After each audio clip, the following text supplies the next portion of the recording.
And we're muted one of that song.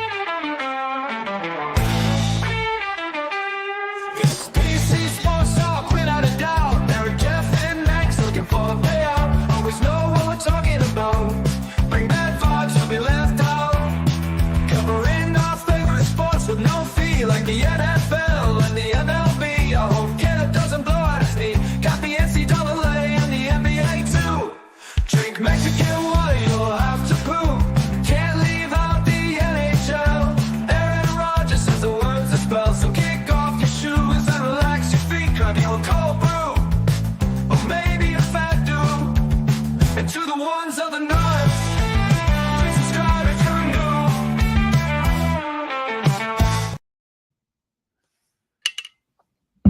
All right. It's Max and Jeff with PSC Sports Talk. Eric might limp his way in later. Who knows? Jeff, good to see you, man. Haven't seen you in a couple weeks. Yeah, it's been a long couple of weeks. Trying to dig ourselves out of the yeah, definitely the frigid cold here. The frozen tundra. Oh, luckily, still no snow here in Washington, but yeah, but it sounds like you guys have been having a time here the last couple of weeks. Yeah, we can't get enough. I can't wait till the polar vortex leaves finally. It's been brutal. Only a couple more months. So this week we'll go over the divisional rounds, and then we'll do conference picks, and then some in the news type stuff. So the first game. First we'll go over. Goddamn fucking PDF.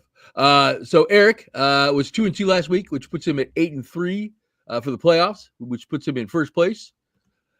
Jeff, you were 2-2 last week, which puts you at 6-2. You missed the first two games, so you're 2 games behind. We'll figure it out. And then I am at 6-4. So 1, 2, and 3.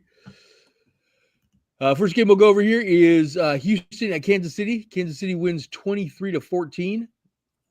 I thought they were in trouble. I really did. I thought they might get them.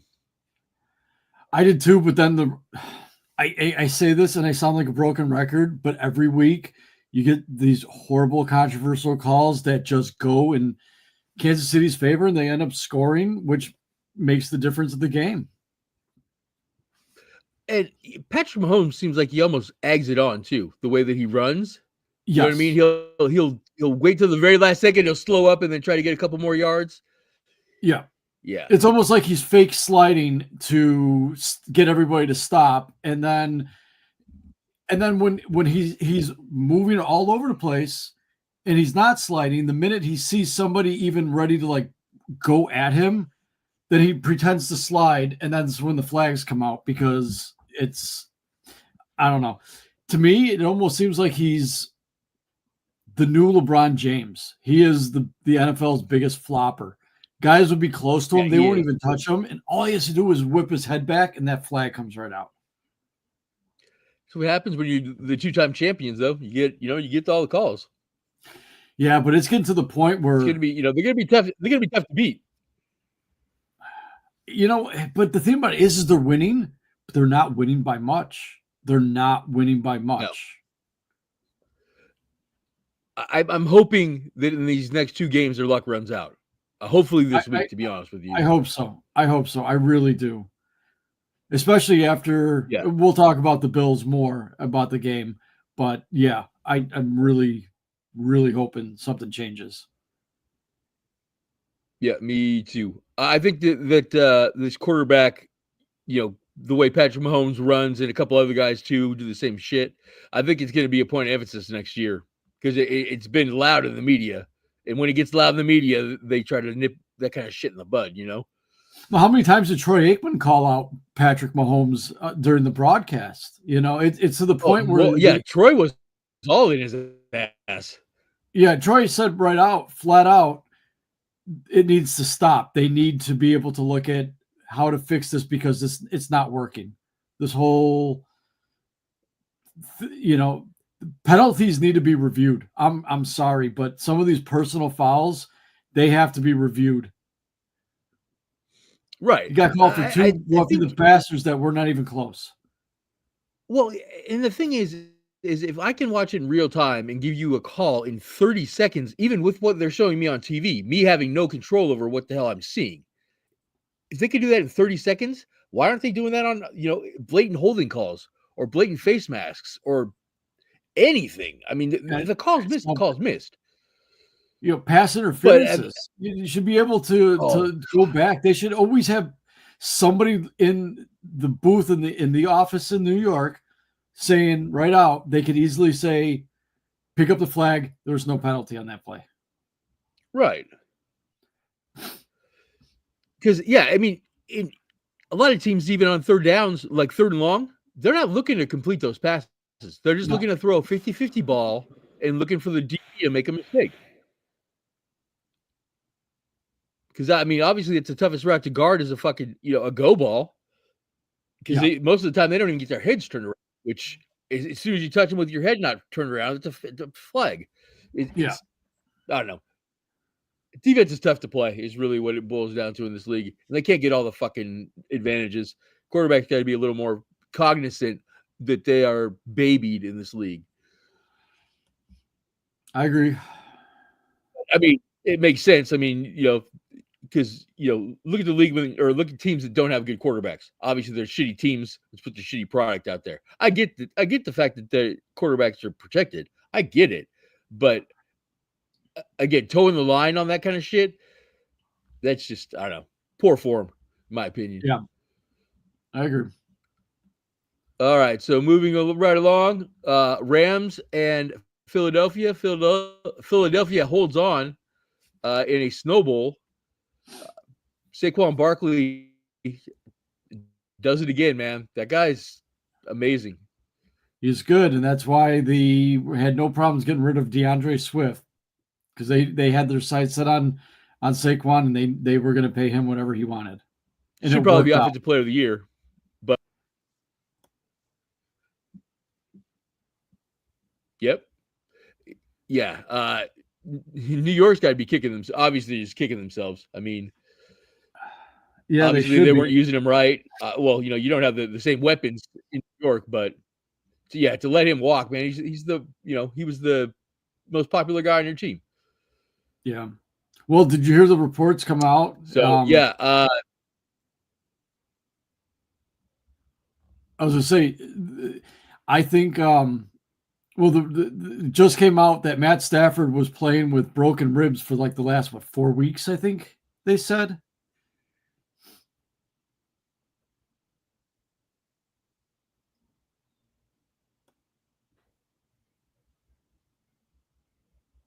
Yeah, you broke up for how long was he playing with broken ribs? I think the last 4 weeks he's been playing with broken ribs.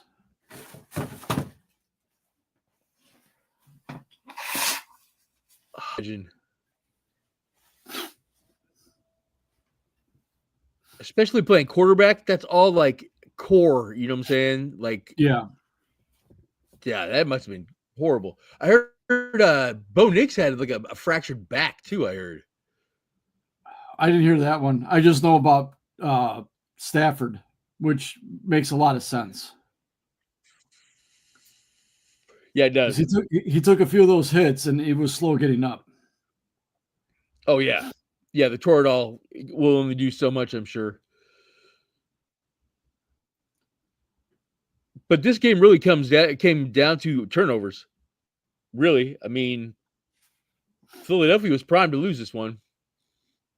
Yeah, they pulled through, but they were also in control most of the game, though. They pretty much had the wire-to-wire lead. Yeah, and the Rams couldn't stop Saquon either. I mean, no, they almost had him. I mean, it's another thing. The NFL's got to do something about this fucking onside kick, or to somehow allowing teams to get back into games. Going for an onside kick the percentages are even worse than they were before. It's only like 9% of the time you actually recover it. They've got to do something to let these teams get back in games. I mean, because there's no element of surprise either with the onside kick. You have to, obviously you have to claim that you're doing it. See, I heard something that they might be toying with the idea of, instead of an onside kick, doing almost like a 4th and 20. If you can convert the 4th and 20, then you get the ball. Yeah, I heard that too. Didn't they do that in the last All-Star game too? That they actually played? I don't know. I haven't watched an All-Star game since like 1989. Yeah, exactly, because they're fucking shite. But yeah, I think that's a good idea. And then if you don't get it, it's a turnover. You know what I mean? So maybe from like the 30, like if you get it on your own 30, and then 4th and 15 or 4th and 20. I think that's a great idea. Yeah, because again, I think you gotta have Rod sign off on it. You have more opportunity to convert it, especially if you have a good offense. You're not that 1% goes up big time. Oh yeah, I think you would probably I'd say probably 20%, just just a guesstimate, which doubles what it is now at least. It would be more fun. I mean, there's still not much of an element of surprise. Yeah, definitely be more fun. Yeah, and again, no element of surprise, but much better than literally going out for an onside kick that you're probably not going to get. So, yeah, neither there. Philadelphia though does not, or they pushed on their bet, and Kansas City, if I remember right, did not cover. Not that it really matters, but right. No, they did not. Right, exactly. So next one here we have the Ravens and the Bills. What a game, man! That was a good game. It was real good. I feel horrible for Mark Andrews. It's horrible. Probably your best offensive weapon besides Lamar, and just 2 fluke plays that probably never happened to him in his career again like that. You know what though? I did see something about somebody mentioning that John Harbaugh has to come up with a different 2-point conversion. They tried that same play 3 separate occasions, and they did not get one of those conversions on that same play.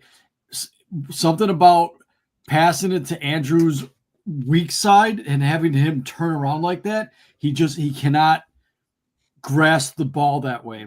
And yes, his feet just got tangled up, looking like he was uncoordinated almost. Yeah, if anything, I mean, you have Derrick Henry, and you have Lamar Smith.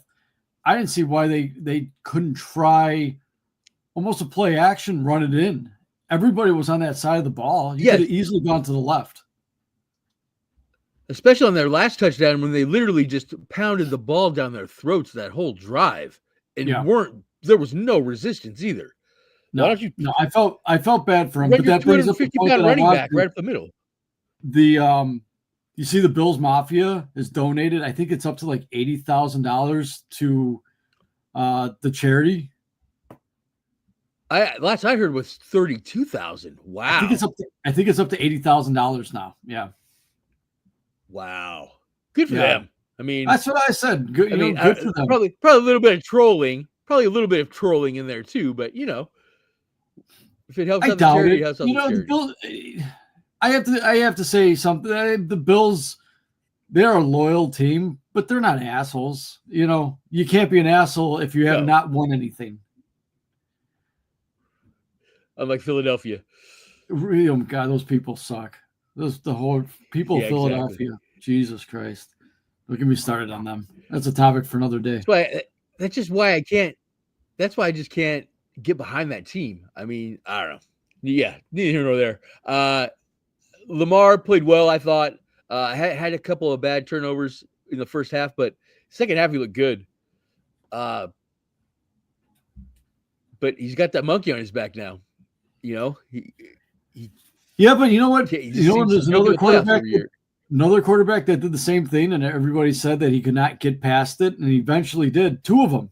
There was John Elway and Peyton Manning. For the longest time, Peyton Manning cannot do it, but he still ended his career with 2 Super Bowls. I mean, he went to 3 Super Bowls. He won 2 of them. But with both of those guys, they didn't start playing well until they had a solid running game. Right. But Lamar will break through sooner or later. Yeah. He should. Well, one of these times, he's just, hopefully in the next couple of years, he's just literally going to take the team on his shoulders and say, fuck all you guys. I'm just going to run the ball 3 out of 4 plays. You know what I mean? Or 2 out of 3 plays. I'm just going to run the ball. We could just hope that his luck doesn't run out with the injury bug, because so far he's been fairly healthy most of his career. Last couple of years, there was a couple of years where they didn't finish, but that was, it's been 3 years now, though, that he's been healthy all year long. Yeah.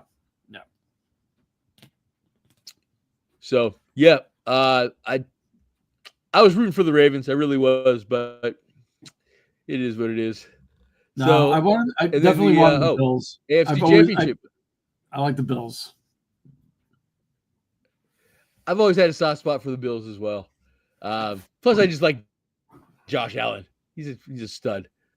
So, AFC Championship matchup. We have the Buffalo Bills at the Kansas City Chiefs. The line when I did the paper here, or the spreadsheet here, Kansas City was a 1.5 favorite at home. This is at 3:30 on Sunday. Let me pull out the sheet of integrity here. I gotta write this shit down, obviously. I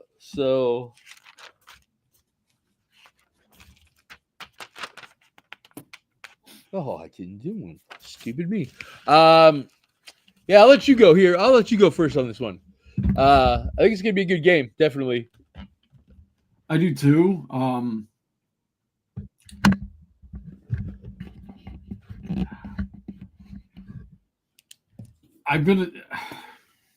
going the underdogs.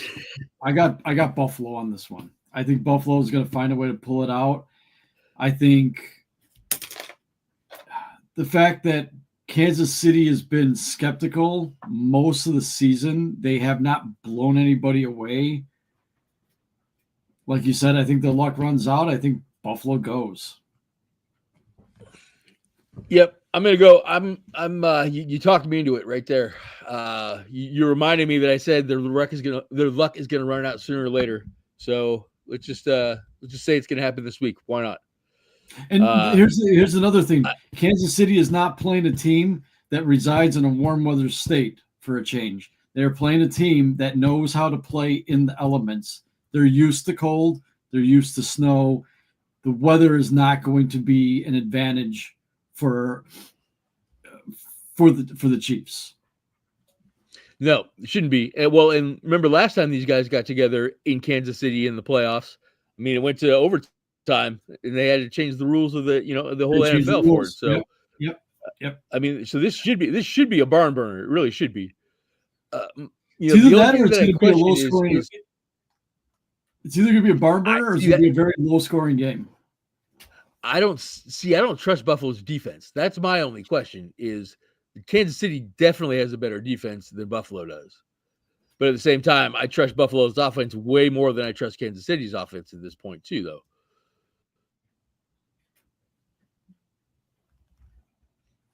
It's going to come down to I hate to say it because it's cliche as fuck, but it's going to come down to turnover margin. I think whoever turns the ball over more, I think is going to lose this. Well, I agree with you, and both teams have shown that they've been pretty good about the turnover battles lately. Oh yeah, it's playoff time. Patrick doesn't turn the ball over in playoffs. He might be a gunslinger during the season, but usually in the playoff, he's pretty tight. You know what though? Buffalo's secondary has been looking really good. Hamlin they did look good last week. Yeah, they did. Yeah, so I don't know. Watch a few of those ball hawks. I could see Mahomes having a game where he throws 1 or 2 interceptions. Now, did Taylor Rapp go out with a concussion? Their other safety? I don't know. I thought he went out with a concussion. I'm not sure. He's a Washington guy, though, by the way. Yeah, always got to point those Washington guys out when I can. So, yeah, should be a good one. Then in the NFC Championship, we have the Redskins at the Eagles. Eagles are a 6-point favorite in this one at home. It seems like a lot of points to me. I don't like that, especially since Washington They played them tough both games. They ended up winning what they took that last game. I wasn't sure about that. Yeah, pull that up real quick. Yeah, Washington won that last game against Philadelphia, and I believe it was in Washington. So,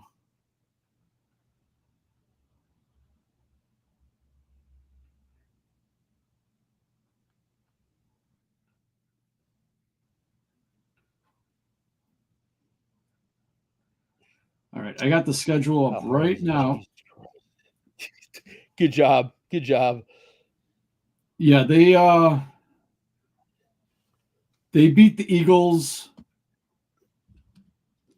They beat the Eagles in Week 16, 36-33. They lost to the Eagles in Philadelphia, 26-18. But that was in the midst of a 3-game losing streak for the Commanders. Yeah, I think the quarterback was dinged up a little bit, I think, at that time, if I remember right. Yes. A rumor has it that he was dinged up a little bit. Yes. So that being said, I think 6 is too much. I'm going to take the Commanders plus 6, and I'm also going to take them for the win. I feel like an upset in Philly.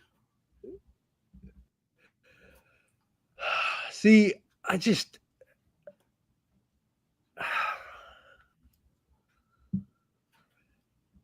yeah, I gotta go Philadelphia.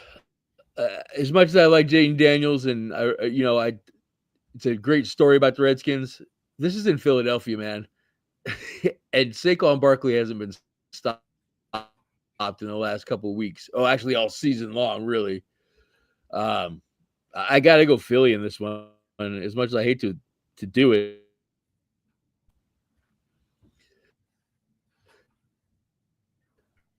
I would love to see a repeat of the 1991 Super Bowl. That would be great. No. They're tough. But I feel like they can be beat. They've got such a how many games have the Eagles won in a row? Any idea? They've won.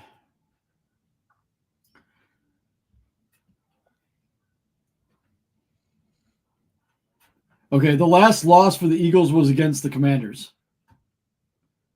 on December 22nd. Really? Yep. And that was their only loss.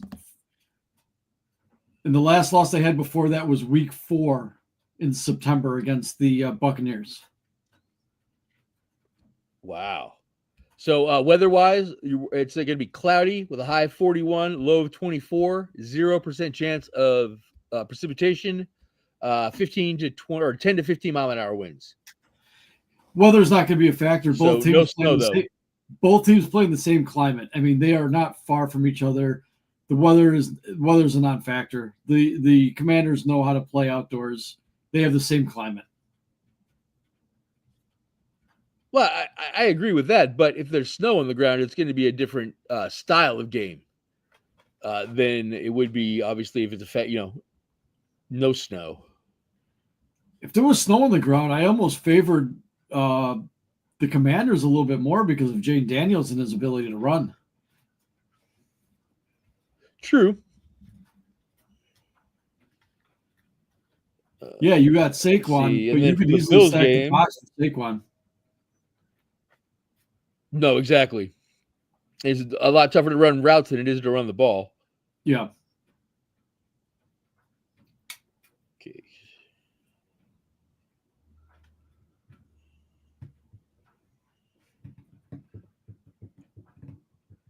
Temperatures were low. Come on now. For the game Sunday, you can expect another cold day. It's supposed to be around 40, and then dip to 21. 7 to 10 mile an hour winds with a 5% chance of precipitation for the Kansas City game. So sounds like it's just going to be cold. Yeah, 41's not cold. that's a well, it could dip down into the 20s, but that's still I would yeah, that's not bad. Yeah, as long as there's no snow, it should be a decent track. So, all right. So moving right along. Oh, college football final. Did you watch the game at all? No, I didn't. It wasn't as close as the score shows. I know. I was following it. Uh, We had kids activities, so I wasn't really able to watch it too much. Okay. I will tell you though, Ohio State had a very cool 2-point conversion. So they took their wide out from one side and then motioned him into the backfield. As soon as the ball snapped, he just beelines back from like where he was standing. You know what I'm saying? On the line, like like an arrow pattern, wide open, like wide open. It was crazy. But yeah, Notre Dame at least gave him hell. But obviously, Ohio State covered. Ohio State, best team in the nation, supposedly. I still think Ryan Day's a bum, though, in my opinion. I can't stand Ohio State. No, I can't either. I respect him, but I can't stand him. I and again, I think Ryan Day's a bum. I'm a Wolverines guy, so Ohio State to me is like the Packers with the Bears.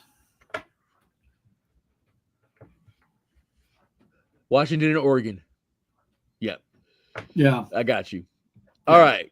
So moving right along off of that one, yeah, Ohio State, just a better team. Honestly, he's had more horses.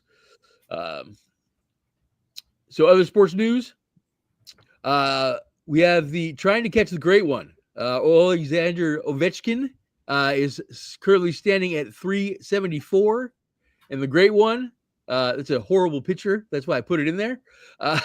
Is 394, so he's 20 goals away. You're the more of the hockey enthusiast of the group.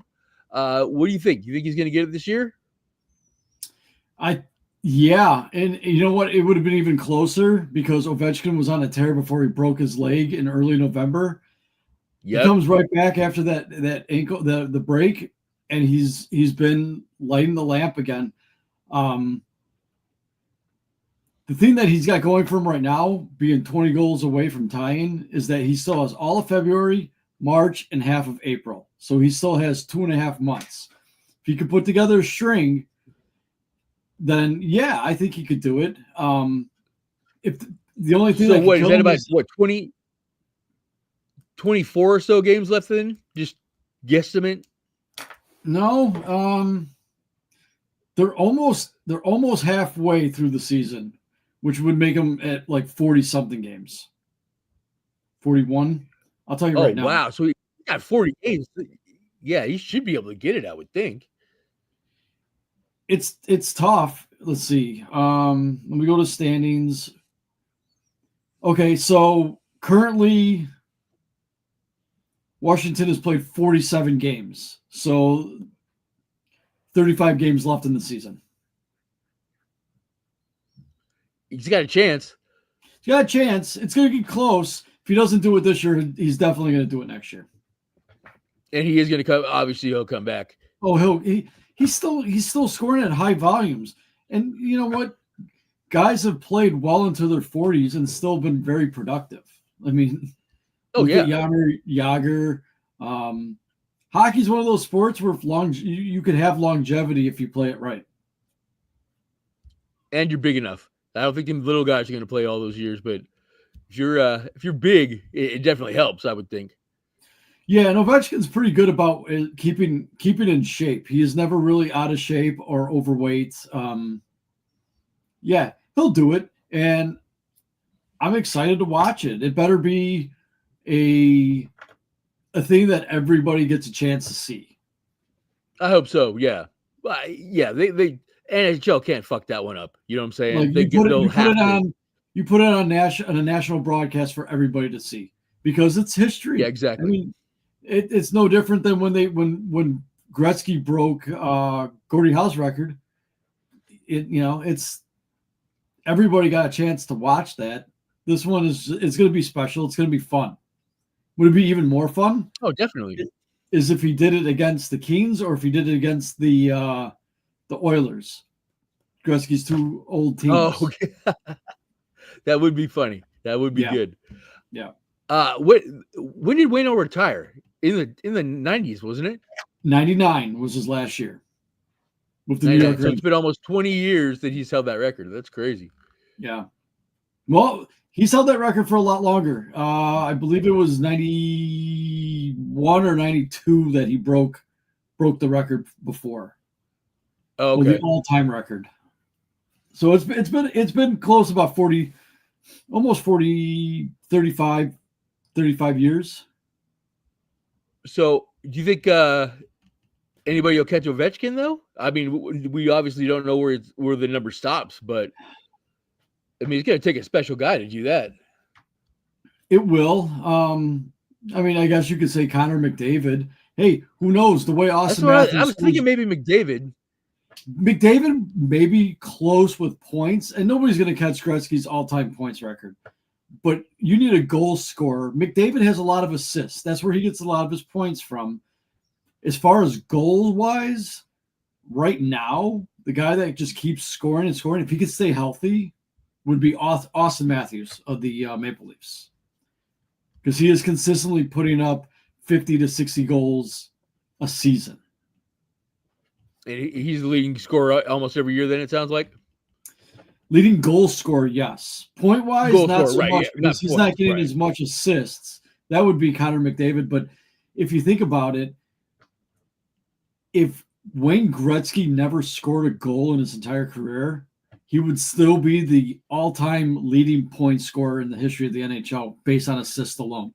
Nobody's going to catch Wayne Gretzky with his points. I mean, the guy had a few seasons scoring 215, 214 points. That's unheard of now. In 63 games, right? 63? 82.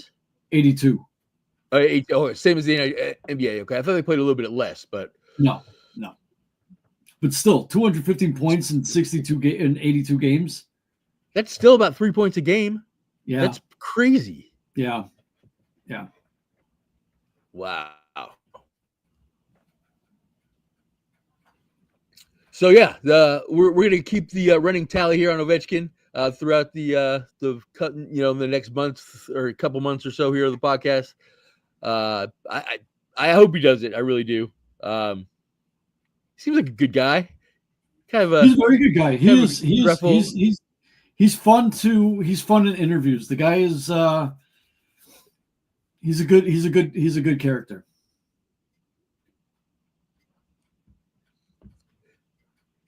I just didn't. Him and Sidney Crosby got drafted in the same year, right? With number 1 and number 2, right? Yeah. Right. Sid just had some injury problems for a couple of years, didn't he? Yeah, he had some concussion issues. Right, and he's still kind of dealing with those, if I'm not mistaken, right? Not Obviously, so much. Dealing with that.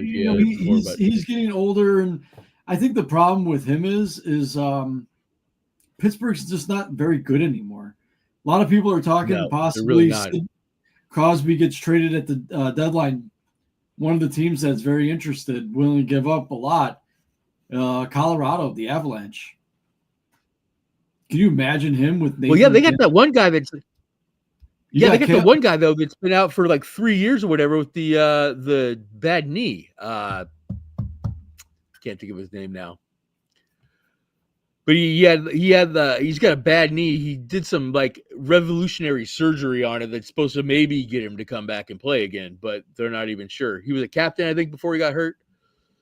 I know what you're talking about.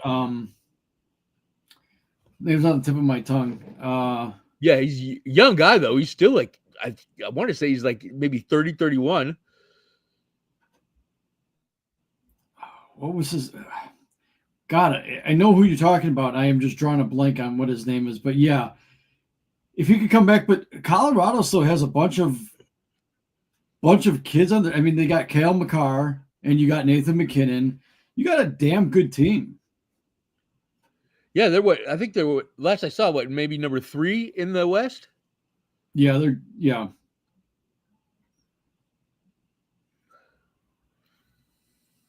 Colorado's got a good team. I could see Crosby playing there, but then again, I could also see him waiving any trade because he's a Pittsburgh wants to be- lifer. That's where his family lives. That's Yep. he doesn't. I mean, he was. Oh, I didn't know that. Really? He's from Yeah. Pittsburgh? I didn't know that. No, he lives in Pittsburgh. He's from Cole Harbor, Nova Scotia. Okay, that's what I thought he was a Canadian dude. Yeah. Yeah, but he was drafted as a kid. He was 18 years old with the Pittsburgh Penguins. He had lived with Mario Lemieux for the first 4 years while he was there. He lived in his basement. I didn't know that. That's funny. Yeah, but it's one of those where, now he's got a family and he lives in Pittsburgh, and that's where he resides. He's a Pittsburgh guy now. It's hard to never have to uproot pay your for family. beer ever again. Probably not. He's drinking good beer too. He's got Yingling there. All right, so on from the Ovechkin and Great One conversation here. Jimmy Butler, he's an idiot. Still fucking around. 2 game suspension for missing a plane. I'm not really sure why he even had to go and make the plane because he wasn't going to play anyways. So Right. I really don't understand that whole thing. I think that's just Riley trying to piss him off even more, to be honest with you. You know what? Most of these guys in the NBA are a bunch of prima donnas anyways. It's hard to. I feel like the NBA needs to restructure that league big time. It's hard to take any one of those guys serious. It's almost too far out of control to reel it back in, though. You know what I mean? Yeah. Hard to put the toothpaste back in the tube. But yeah, when you have a guy, one of your most explosive players, John Morant, comes out and says, I'm not going to dunk anymore because it's not safe for me to dunk. Bro, that's like your whole game. That's like what puts asses in the seats is dunks. 3-pointers don't put asses in seats. Dunks put asses in seats. The NBA for me became a joke when players would sign contracts and then just opt out of them after a year because they just didn't feel like playing on that team anymore. Yeah, I don't want to play here anymore. Yeah, exactly. That's it. I don't like it. I don't like it here anymore. I want to opt out of my contract. And then they let him. It's like, what good is contract if you can't honor it? Right. But they do have probably the best CBA out there, though. Yeah. I mean, they get away with murder, really. This whole I don't want to play shit too, that's bullshit as well. It's tough. Yeah, exactly. It's fucking NBA. Hey, I still don't have a team, so I can't bitch. All right, so next we have let's see. Oh, head coaching updates. So we did have a hire today, but we'll start with that one. Aaron Glenn gets hired for the Jets today.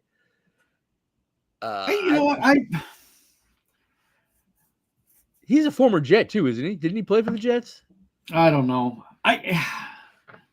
I'm not sold on this one for the reason of Detroit's defense gave up a lot of points, and he doesn't have much to work. Decimated with injuries though too. Yeah, but they still gave up a lot of points last year, if I'm not mistaken. A lot of those games. Yeah, they've had to outscore teams a lot.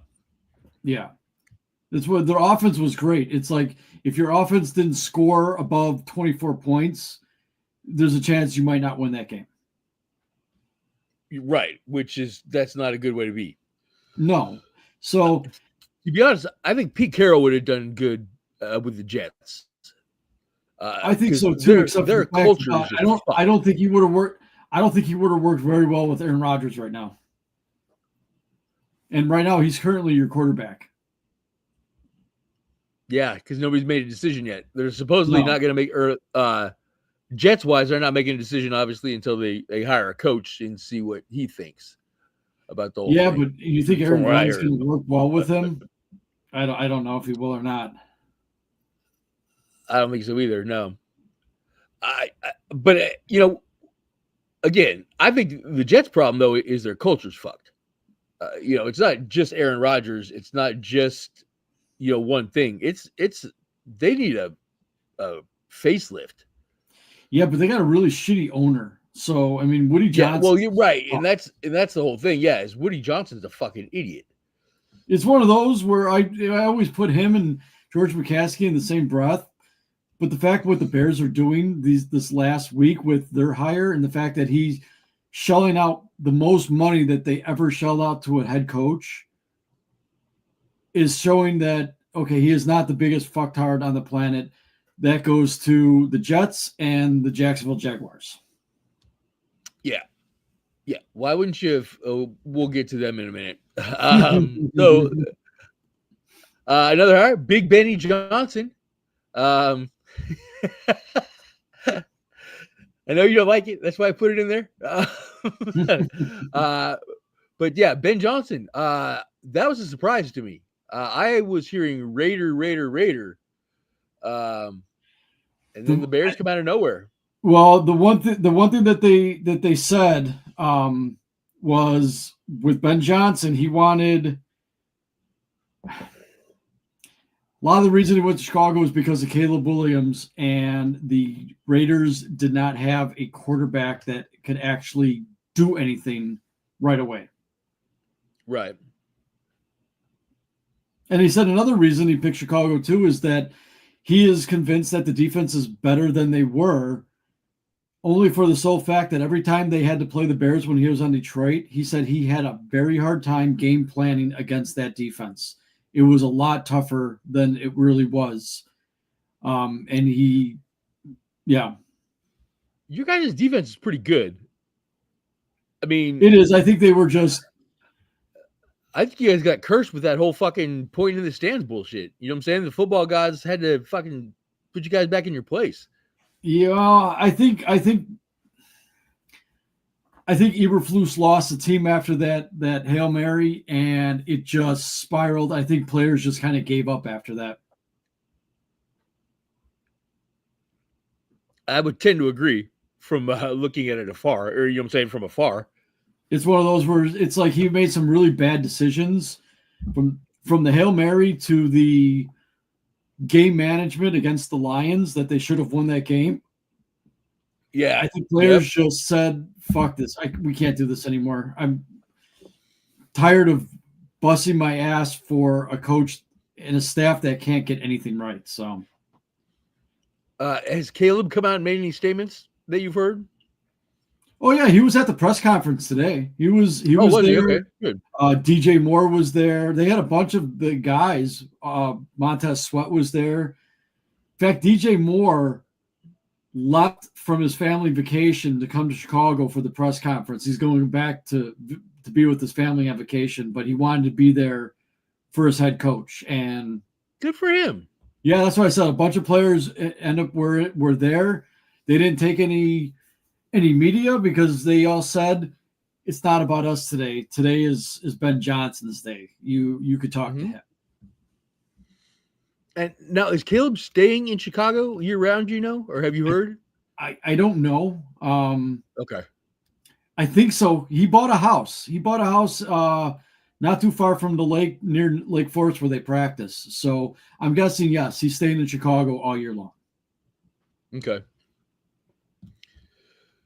So good hire, I think, and you guys are paying him a shitload of money too. Like you said, your owners ponied up and paid him $13 million a year. That's pretty good for a fucking first-time coach.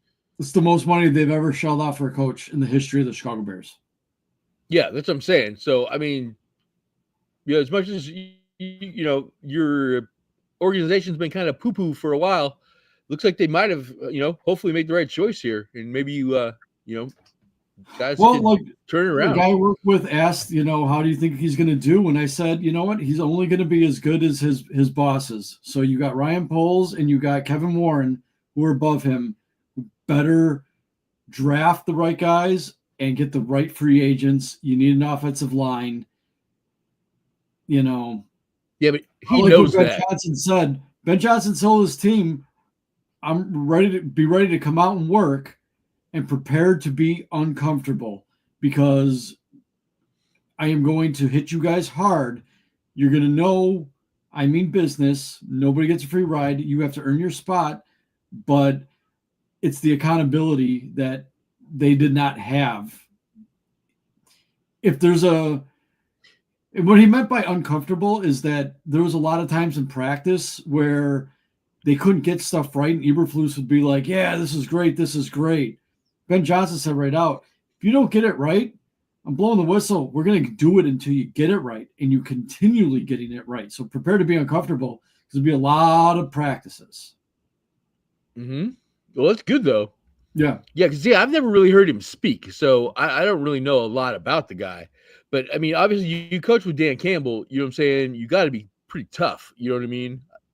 Pretty tough. He's a very good speaker.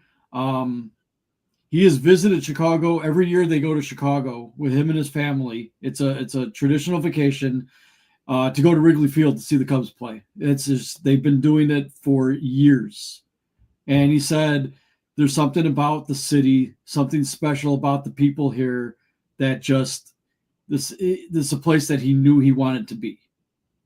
Where's he from? Do you know? Like where I have he no grew idea. up or anything? I know I he want to went say to the Ohio. same. I think I heard.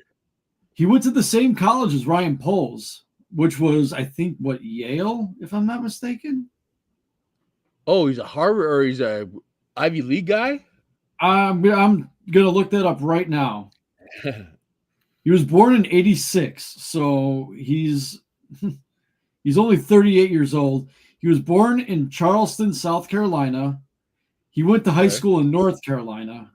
Okay, I knew it was up in the East Coast, Boston College. He went to Boston College. Okay. Well, he went to North Carolina, but he was a coach for Boston College. Okay.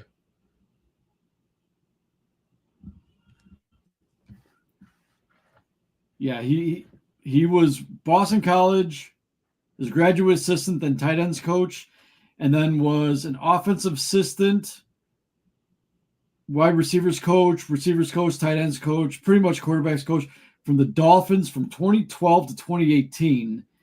He became the quality control coach for the Lions in 2019, tight ends coach from 2020 to 2021, and then the passing game coordinator in 2021 also. And then starting in 2022, that's when he was the offensive coordinator. So since the time Detroit's gotten good, Detroit literally got good when he took over as offensive When coordinator. he showed up. Yep. Right. And they got Jared Goof.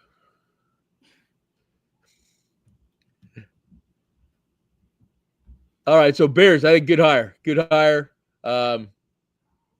But you never know.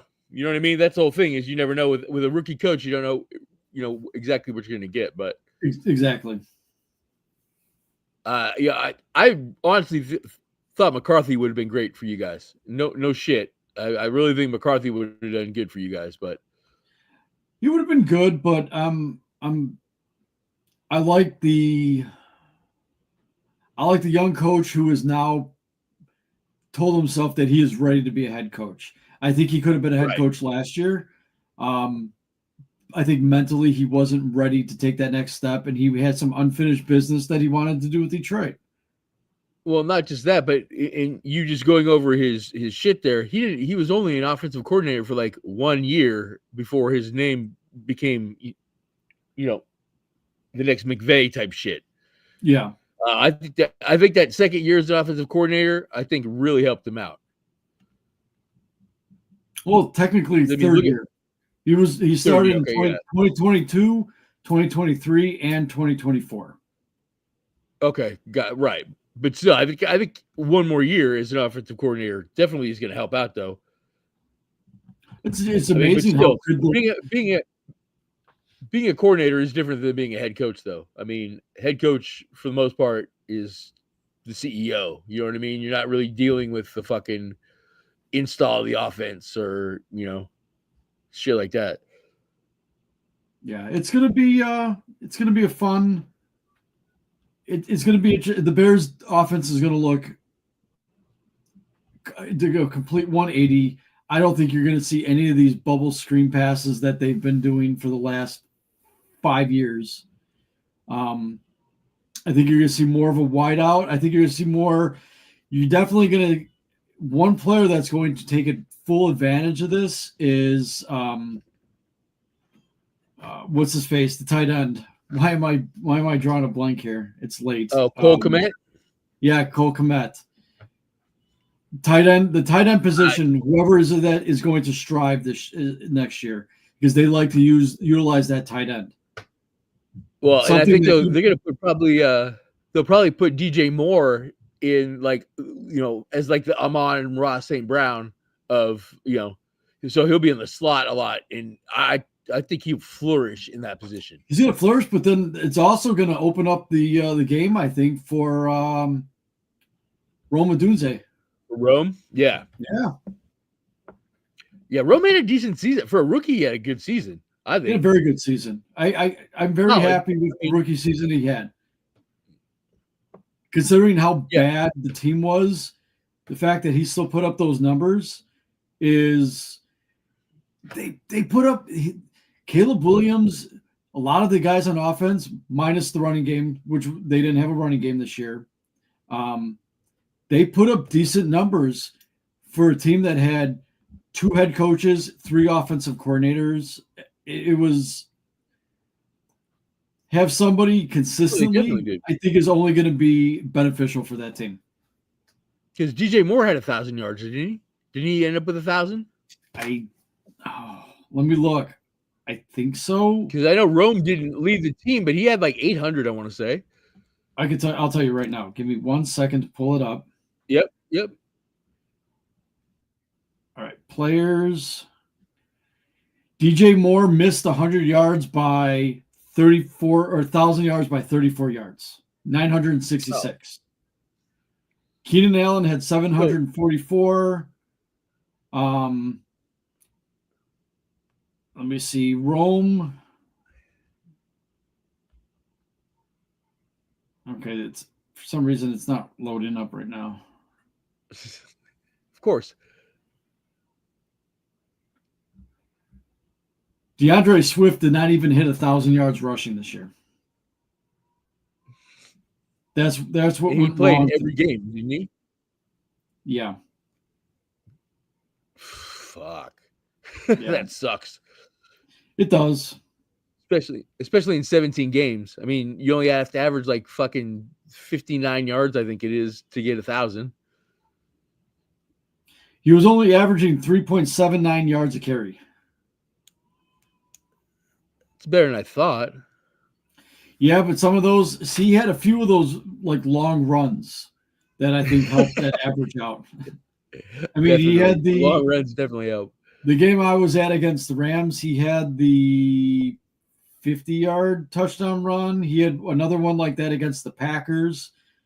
Those definitely helped out. Without those, he would have probably been high 2s, low 3s average. And that just, you can't win like that. No, and it really hurt the passing game. If they had a running game, Caleb Williams probably would have thrown for 4,000 yards because then they could have used the play action. Well, they talk about how much Ben Johnson likes to throw the ball around the yard. Man, they ran the ball at people too, though.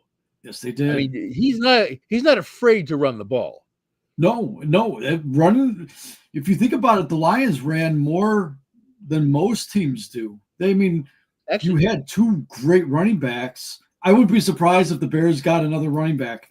I could see DeAndre Swift being traded and having a Roschon Johnson big back and then 2 speed backs, kind of like the Lions had. Right. Well, Gibbs he's kind of a hybrid though. Gibbs, he seems like he'll run your ass over. Like, I don't know. He's the best one out of that backfield, in my opinion. Yeah.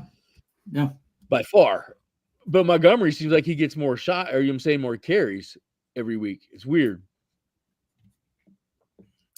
He's also more established than Gibbs is. Yeah, very true. Very true. Been playing in the NFL longer. So moving on from Chicago, we have Mike Vrabel to the Patriots. It's kind of a no-brainer in my opinion. I knew he was going there. It was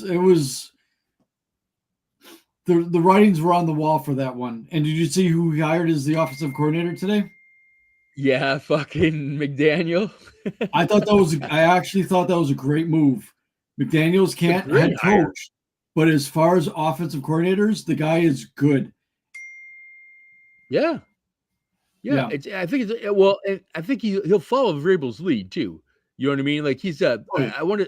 That's what I'm getting at. I think he's a follower. You know what I mean? He's not a leader, but he's very good at being a good soldier. You know what I mean? Like following the orders of the chief. Oh yeah. But can't be the chief.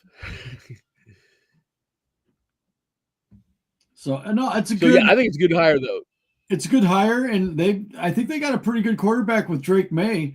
I don't think they're going to be a bottom feeding team anymore.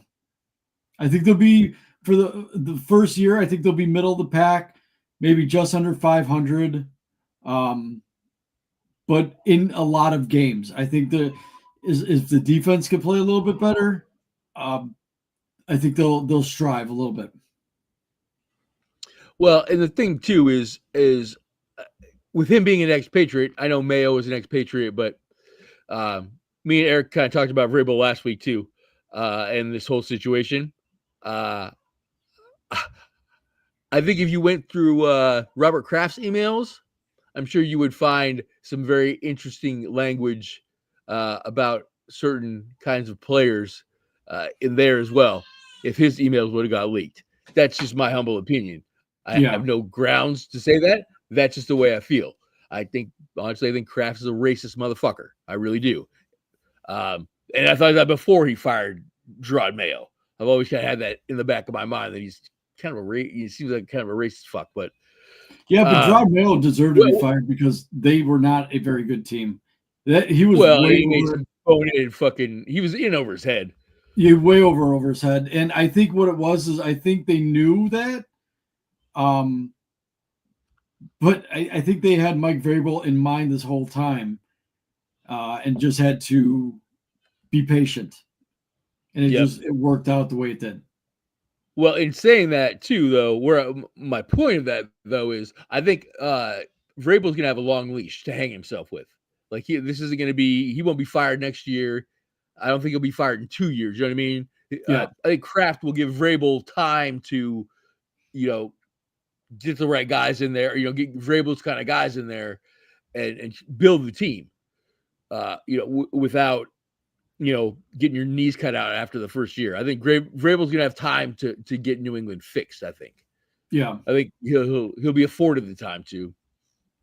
So I think it's a good hire. As soon as I heard Mayo was fired, you almost knew that Vrabel was going there. You know what I mean? Like it was a done deal. Yeah, everybody knew that one. All right, so we still have the Jaguars are still coachless. Now they are GMless as well. Right. Why wouldn't you fire the fucking GM at the same time you fired the coach? Shad Khan doing what Shad Khan does. I feel bad for him. I really do. Because it's not like he's not throwing money at this shit, trying to make it work. He's just not getting the right hires. Yeah, he's just not throwing the money in the right direction. But it's not like he's not paying people or trying to, he's not trying. Like I feel like some other organizations out there just don't give a fuck really. But I feel like he's at least trying. He's just can't fucking find the right shit. And how can you have problems signing free agents in Jacksonville? You're in Florida. There's no fucking state tax. You have a young quarterback who's pretty damn good. Have you ever been to Jacksonville? No, I haven't. No. It's a shithole. Is it really? It really is. Jacksonville sucks. It's a horrible city. A lot of crime, a lot of Blythe. It's not a fun place to be. It's not like being in Miami or Tampa Bay, even though those are shitholes too. Are we talking Oakland bad? Not far. Yeah. Like almost like an Oakland East. Oh, I didn't know that. I thought it was like fucking paradise in Florida. No. Oh, that would be Key West, and they don't have the people for an NFL team. Yeah, they couldn't afford the land out there to build the fucking stadium. Right. So I mean, I think the with the Cowboys though, moving on from the Shitville, because who I mean who are these teams gonna hire though? you're gonna have to get some college coaches. I'm guessing for these teams. Well, I think Dallas. I think is gonna go with Kellen Moore. To be honest with you, he was their OC. What last year I want to say, or he's recently been their OC. I think Kellen Moore goes to Dallas. But the Raiders, I mean, I could see. I don't know. I really want Pete to get hired. Is what it is. I really want Pete to get hired, but I don't see him going to Jacksonville. I don't think he might. It's either going to be if anybody hires Pete Carroll, it's either going to be Jacksonville or it's going to be New Orleans. You don't think Vegas? No. He would. No, I think he would clash too much with Mark Davis.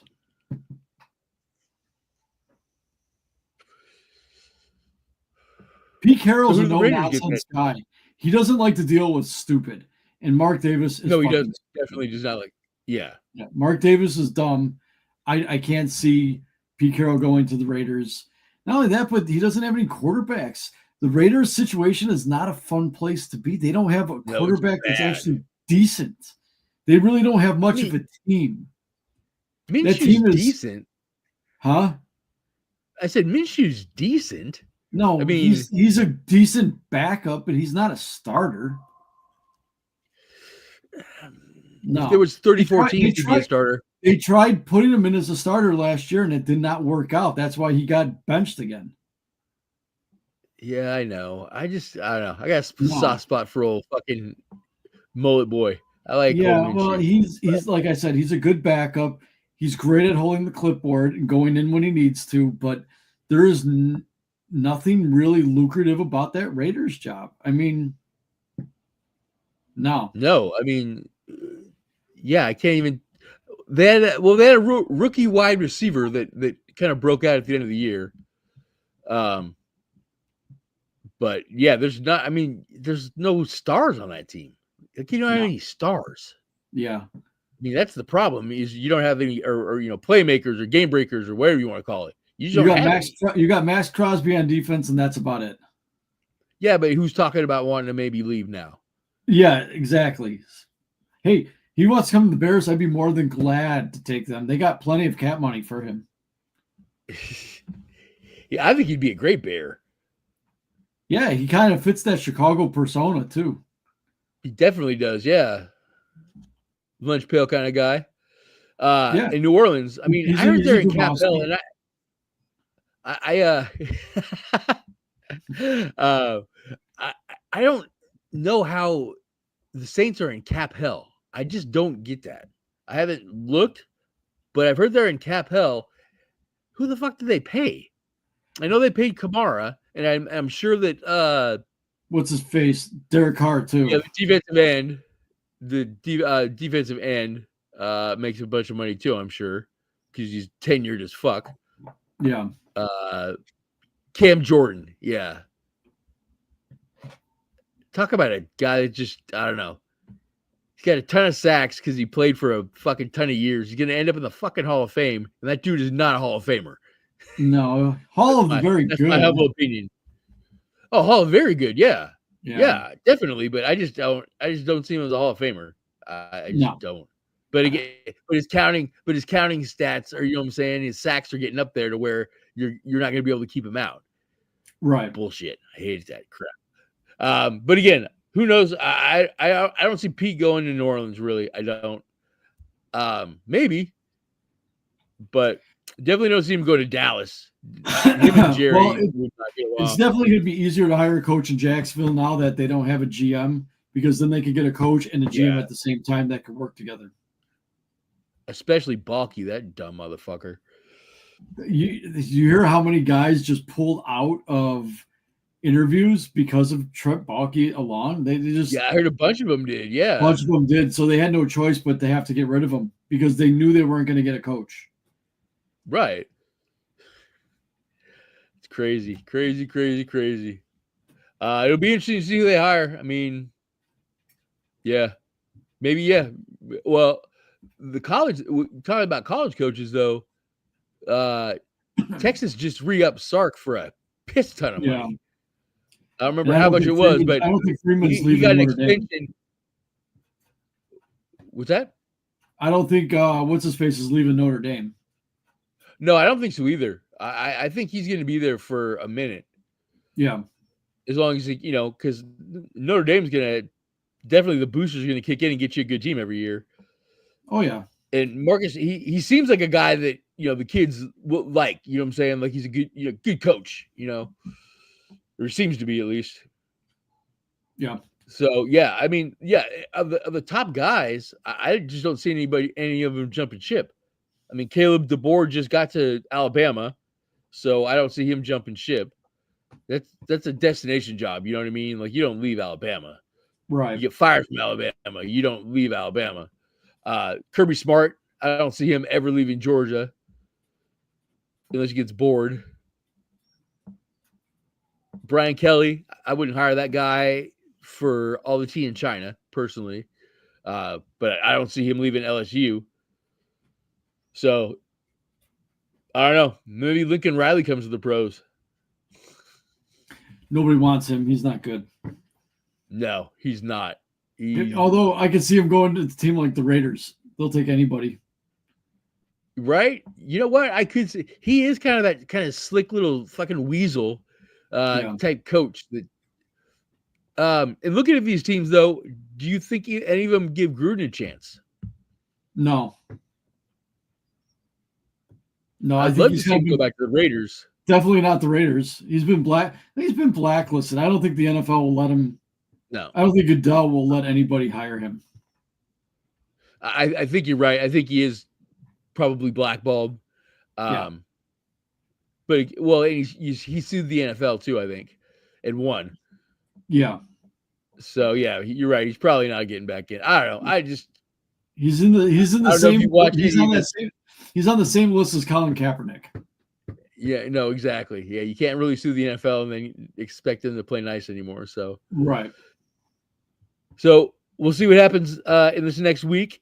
I'm sure that probably nobody will get hired the next week. I wouldn't assume. Who knows though? We will have a couple of days after the championship games. So maybe Kellen Moore gets hired, if they lose. But again, I don't see that happening. But is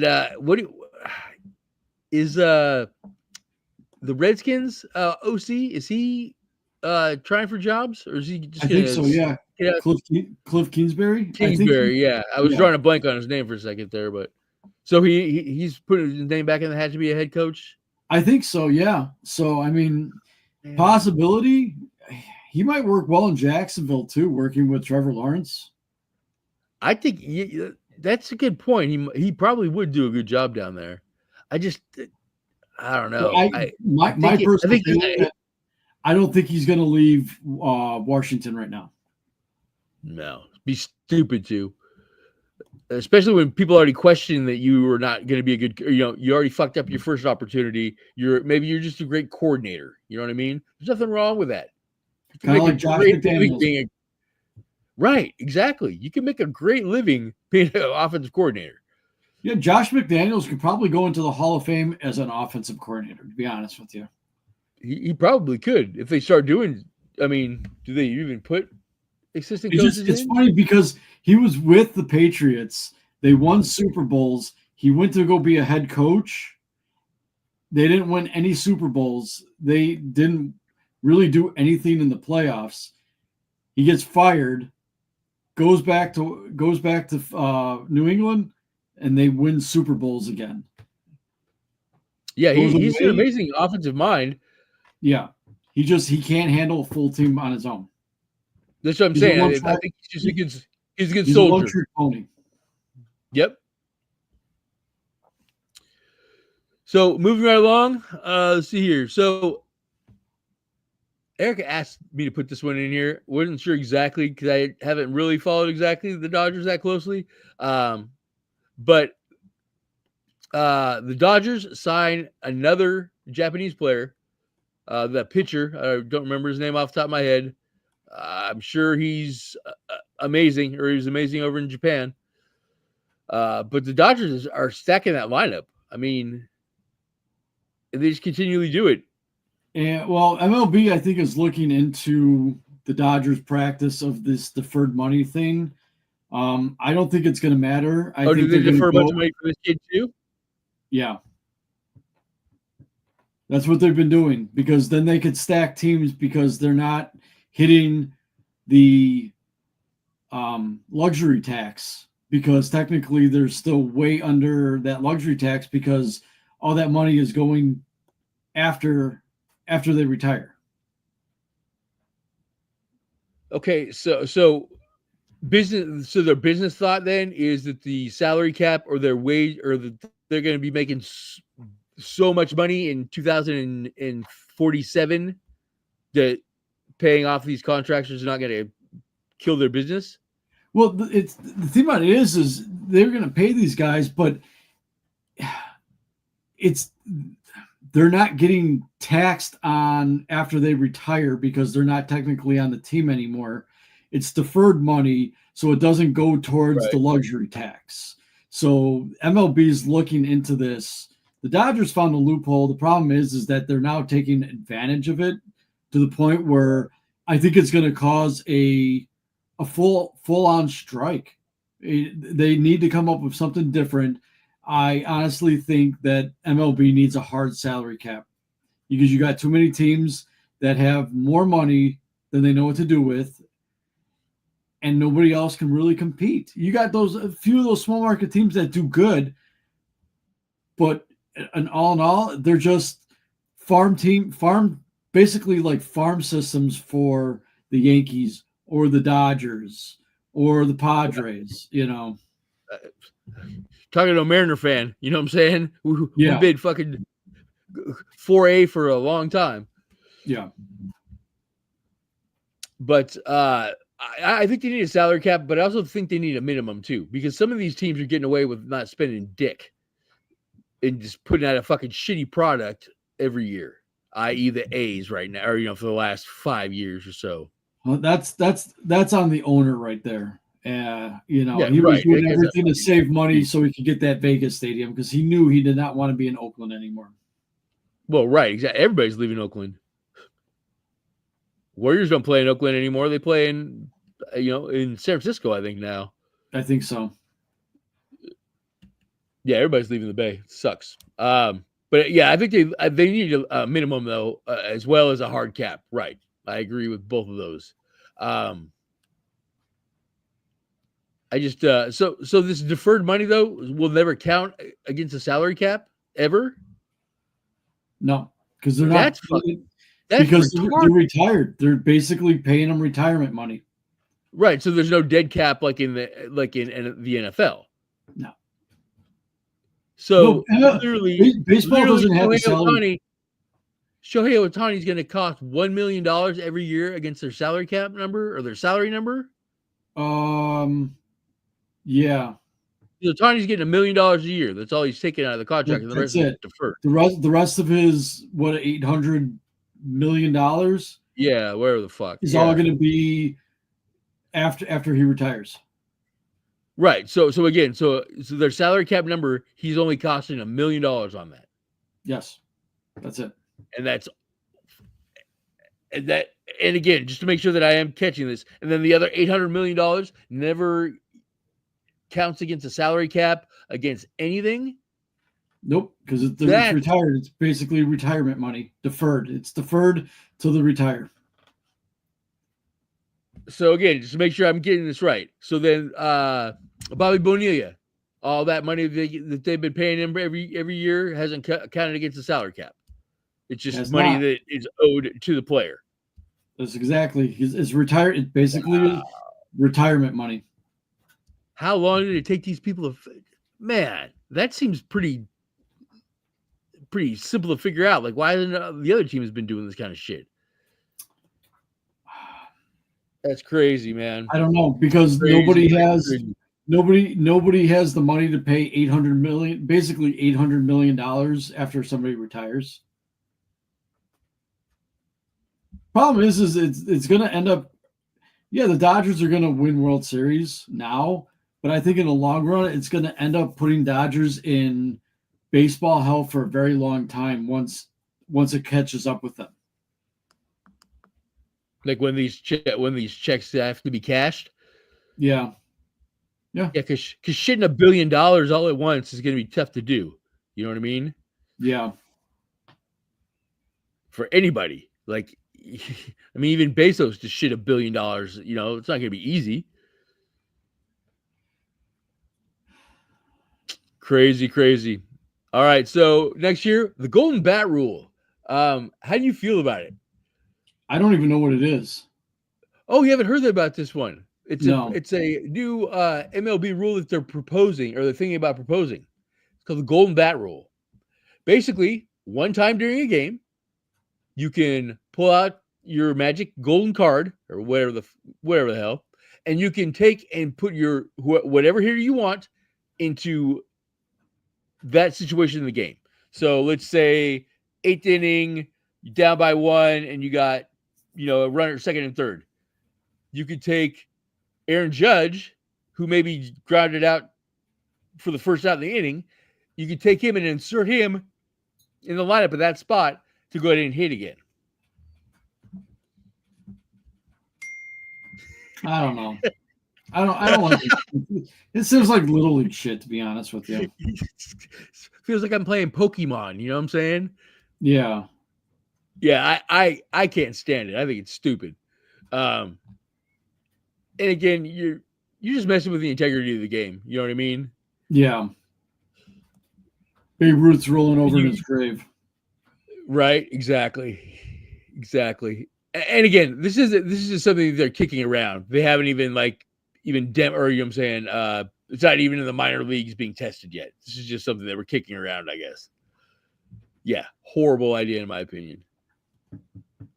So now the Hall of Fame. Ichiro Suzuki, 99.7% of the vote. One dickhead didn't vote for him. But Ichiro Hall of Fame. I think he deserved to be first ballot. Unanimous.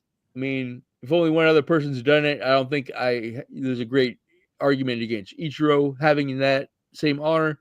I don't know. He's a great player, great in the community. His English obviously is way better than everybody knows. Oh yeah, he speaks well. He speaks real well. Oh yeah. Well, they had an interpreter with him on MLB.com last night. He had an interpreter, which whatever, Ichiro. Did you read that article Eric was talking about yesterday? No. Yeah, I was busy all day yesterday. No, it's fine. So one quick little story from there. So Mike Sweeney, I think he was playing for Kansas City at the time. Who knows? Not relevant to the story. Ichiro gets a hit, right? So and he's never met him before. Doesn't know him from fucking anybody. So Ichiro gets a hit, and Mike Sweeney's like, goes up to Ichiro and he's like, "Hey, nice to meet you, Ichiro." He's like, "Mike Sweeney, nice ass." Yeah. So Mike Sweeney introduces himself, and Ichiro says, "Oh, you're Mike Sweeney, nice ass." Yeah. Quirky as fuck. Yeah, but loved Ichiro. Great having him here as a Mariner. In reading that article, I guess he kind of got fucking alienated towards the end of his career in Seattle. It really pissed me off to hear that, to be honest with you. It really kind of makes a lot of sense the way that he was playing when he left, or you know what I'm saying, when they decided to cut ties. You could tell there was something bothering him or on his mind. It was very relevant. So, anything more you got about Ichiro? No, he was a fun player to watch. Yeah, very fun to watch. CC Sabathia, 86% or 86.8%, first ballot Hall of Famer. I have no problem with CC being in there. No, he None at deserved it. all. He was a great pitcher. Yep. First ballot. I mean, that's maybe a little, I wouldn't say suspect, but I'm surprised he was first ballot Hall of Famer. I'll say that. Yeah, I could see maybe next year, year after, but eventually, he's definitely a Hall of Famer. Yeah, I think so. Billy Wagner, the first or maybe his first left-handed reliever. I don't know. 10th year though, barely made it. 82.5%. Billy Wagner, Wags, Hall of Famer. Wags was a good player. Yeah, he. Well, yeah, 15 years in the majors, 2.31 ERA, under 1 WHIP, 11.9 strikeouts per 9. I mean, shoot. I mean, solid he's a Hall of Famer. I'm glad that they're getting more closers, relievers in the Hall of Fame. I think that's a position that is integrate to a championship team. Definitely. And they didn't get enough recognition, but I'm glad that they are. In reality, he deserves. He deserves. Oh yeah, definitely. Those stats right there. Yeah, definitely. So then we have the still on the ballot people. Alex Rodriguez got 37%. That's higher than I really thought he would ever get, to be honest with you. Manny Ramirez right there. But see, you got steroids in the first 3. Yeah. I don't think any of those guys will get in, unfortunately, because Pettit deserves to be in my opinion. If CC's in, Andy Pettit's in my book. But I was surprised. Felix Hernandez, 20% in his first year. I know we talked about Felix on here before being a Hall of Famer. Not really the counting stats, but I mean, to grab 20% in your first year, I mean, that's pretty good. Yeah.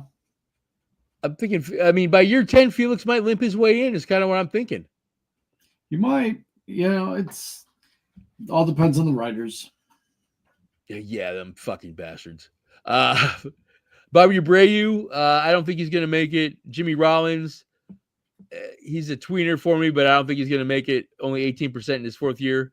Omar Vizquel was on his way until he got those allegations against him. Pedroia, 11.9%. That's kind of surprising. What could have been with him is, the big question. And then Burley with 11.4 in his 5th year. I don't think he's going to make it. That's a lot to come back from. Yeah. But yeah, I mean, very interesting that this is, the list of people that will be voted on next time. You know what I mean? So I don't know. I don't know how that whole voting thing works. You pick 3, you pick 1. I don't fucking know. But I don't know. If this is the list though that starts, I mean, that's going to be very beneficial for some of these guys. Yeah. Again, Rodriguez, Ramirez, and Pettit are not going to get probably over 50% of the vote. Even I wouldn't think. Yeah, probably not. Which means Felix has got a chance, baby. Felix has got a chance. Oh, and then this one's all fucked up. Of course. Let's see here. So these are the guys that are going to be off the ballot now. Okay.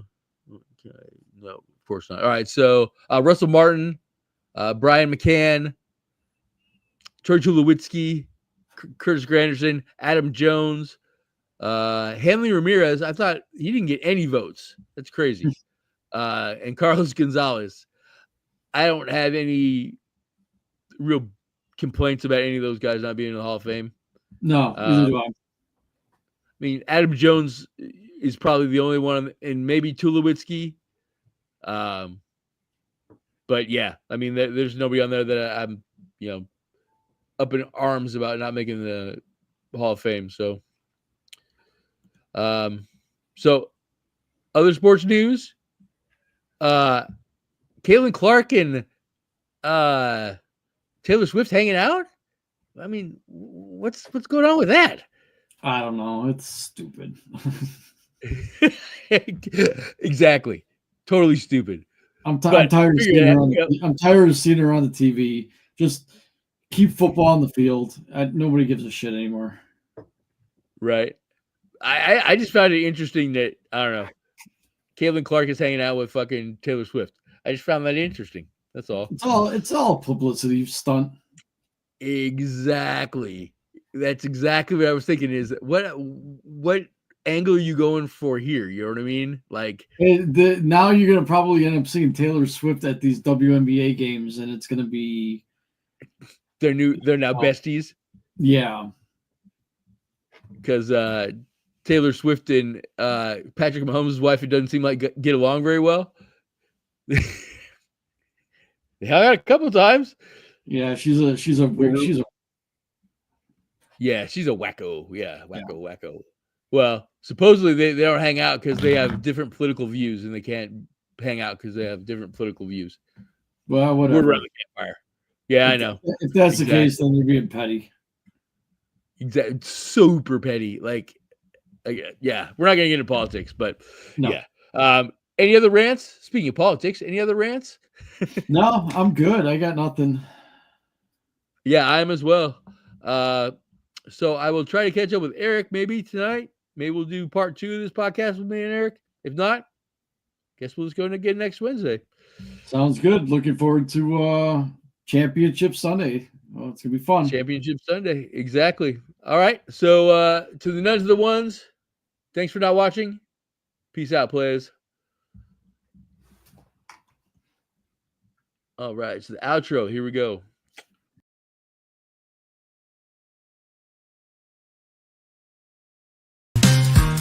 What about those people that talk too much? There's one